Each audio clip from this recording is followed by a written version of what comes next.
What's going on, everybody? Welcome back to Maple Leafs Media. There's just been a trade, and I was getting ready for bed, but here we are. Late night coverage of the Toronto Maple Leafs. Disappointed with himself. The Maple Leafs have acquired goaltender David Rittich in exchange for a 2022 third-round pick. In this deal, the Flames will also retain 50% of David Rittich's $2.7 million salary. Rittich's contract is set to expire at the end of the season, so it looks like a rental, but there's definitely a possibility that the Maple Leafs extend Rittich beyond this season, especially when you take into consideration what's going on with Frederik Andersen. He hasn't been performing, and I didn't think we were going to sign him anyways. The way Jack Campbell's been performing really points towards him being the starting goaltender here, so David Rittich could be a viable option for the Maple Leafs to re-sign this offseason.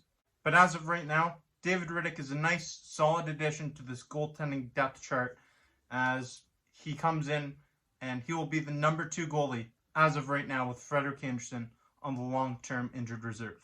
If Frederik Andersen comes back for the playoffs, Rittich then becomes your number 3 goaltender, but that is a great number 2 or number 3 option. In 12 games this season, Rittich has won 4 games with 7 losses and 1 overtime loss. He has a goals against average of 2.90 and a save percentage of .904. He also has a shutout, which came against the Toronto Maple Leafs. He plays really good against the Toronto Maple Leafs, so it's nice to have him on our team. But this is a nice addition, a nice, solid depth piece for our goaltending situation. It makes us not have to rely on Michael Hutchinson at all, and it gives us another option back there.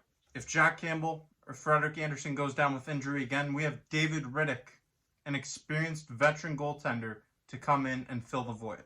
This is a nice way to solidify the goaltending depth chart for the Toronto Maple Leafs. And they really didn't have to give up much to do it either. Just a third-round pick next year. I love this deal for Toronto. I think this is a great deal for the Toronto Maple Leafs. Not really giving up much in a third-round pick. They add some more goaltending depth, which you can never get enough of. We've seen that this season with Frederik Andersen and Jack Campbell. They've been sustaining injuries throughout the season, so the more solid goaltending depth you have, the better it is. And like I said earlier, there's the option to re-sign David Rittich at the conclusion of this season. He's a UFA, just like Frederik Andersen. I'm not expecting us to sign Frederik Andersen, but David Rittich would be a cheaper, viable option to back up Jack Campbell. I guess I'll never live my lifelong dream of being the goaltender for the Toronto Maple Leafs. But let me know what you think of this trade in the comment section below. I'm a big fan of it. The Toronto Maple Leafs add David Rittich for a 2022 third-round pick, and 50% of David Rittich's $2.7 million salary will be retained by the Calgary Flames. That's all for this video, but until next time, I'm your guy Jake. Stay tuned. Tomorrow there will be a bunch of content coming out as more trades happen. I do not think this will be the last move by the Toronto Maple Leafs. So thank you for watching. Till next time.